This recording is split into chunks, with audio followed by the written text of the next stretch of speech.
ప్రజా TV Telugu news కి స్వాగతం.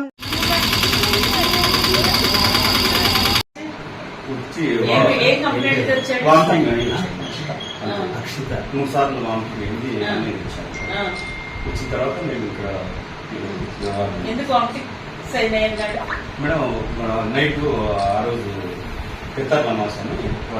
తీసుకున్నాడు చెప్తుంది, అది నిజమేనా?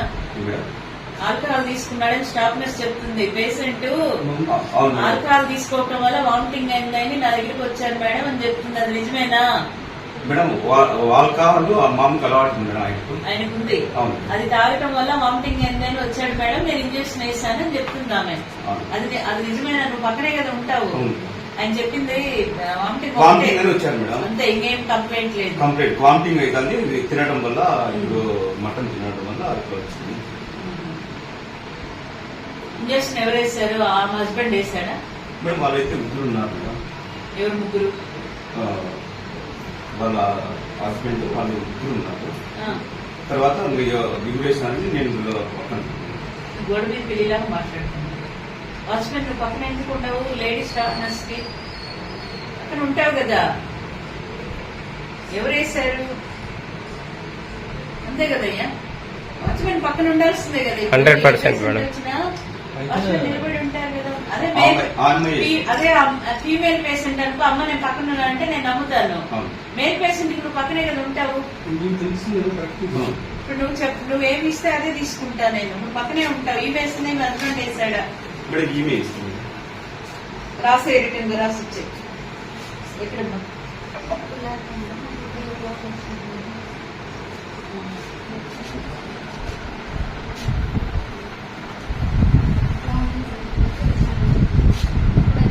కంప్లైంట్ వామిటింగ్స్, కారణం ఏంటి? తర్వాత వైటల్ సెక్రెటరీస్ 120/80 బీపీ అంతే, ఇంకేమేమి లేదా? డిహైడ్రేషన్ లేదా? నువ్వు ఉన్నావు కదా, ఇంకేం కంప్లైంట్ లా? వామిట్ ఒకటే. అప్పుడు ఆల్కహాల్ తీసుకొని ఉన్నాడా పేషెంట్? స్మెల్ వస్తా ఉన్నదా? నువ్వు గమనించలేదా? పేషెంట్ నువ్వే కదా పట్టుకొస్తావు బయట నుంచి. వాళ్ళు పట్టుకొని వచ్చారు, వాళ్ళ అటెండర్, వాళ్ళ భార్య, ఇంకెవరో వచ్చారు. అప్పుడు 120/80 బీపీ ఉంది. ఇంజక్షన్ ఆర్డినెన్స్ ఎట్లా ఇచ్చావు? ఆయనకి ఇంకే ఇబ్బంది లేదు. అప్పుడు బాగానే ఉన్నాడు, వెళ్ళారు.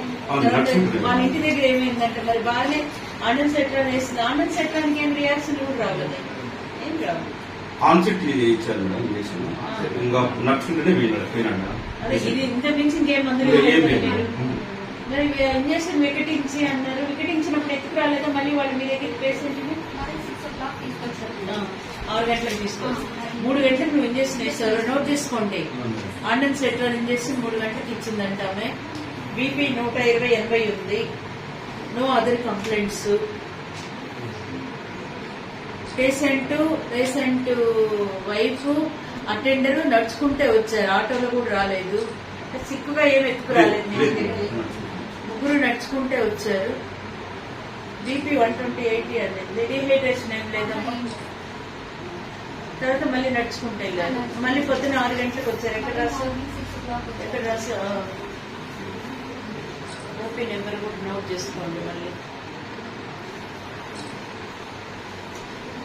అప్పుడు ఏమైందమ్మా? 6 గంటలకు వచ్చినప్పుడు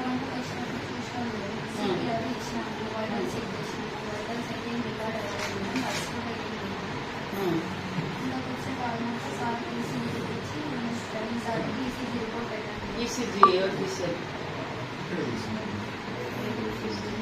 స్ట్రైట్ లైన్ వచ్చింది కదా. నైట్ ఏం కంప్లైంట్స్ చేయలే ఆయన. చెస్ట్ పెయిన్ కానీ ఇట్లా ఏ కంప్లైంట్స్ లో వామిటింగ్ ఒక్కటే చెప్పాడు ఆయన. బీపీ నార్మల్ ఉంది. మరి ఆయన ఏదైనా కంప్లైంట్ చెప్తే మేము రెఫర్ చేస్తుంటాం. నడుచుకుంటూ వచ్చాడు కాబట్టి అది ఇంట్లో ఆయన ఇంతకుముందు 2008లో ఏఆర్టీలో రిజిస్ట్రేషన్. ఓకే, తర్వాత అప్పటి నుండి ఏఆర్టీ మంది వాడలేదు. ఎందుకు వాడలేదు? వాళ్ళు ఫాలో చేసినా కూడా వాడండి. నేను రాసుకోండి. ఏఆర్టీ వాడిని అడిగిన మందులు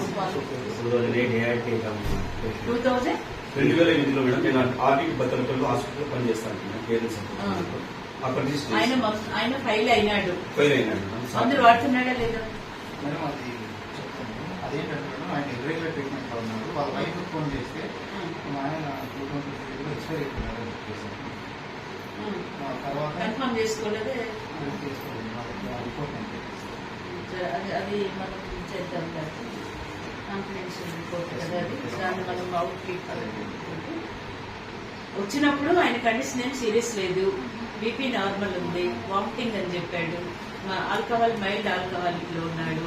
తర్వాత ఏదో నా స్పైసీ ఫుడ్ తిన్నాడు నైట్, నువ్వు చెప్పే దాన్ని బట్టి నాన్ వెజ్ స్పైసీ ఫుడ్ తిన్నాడు.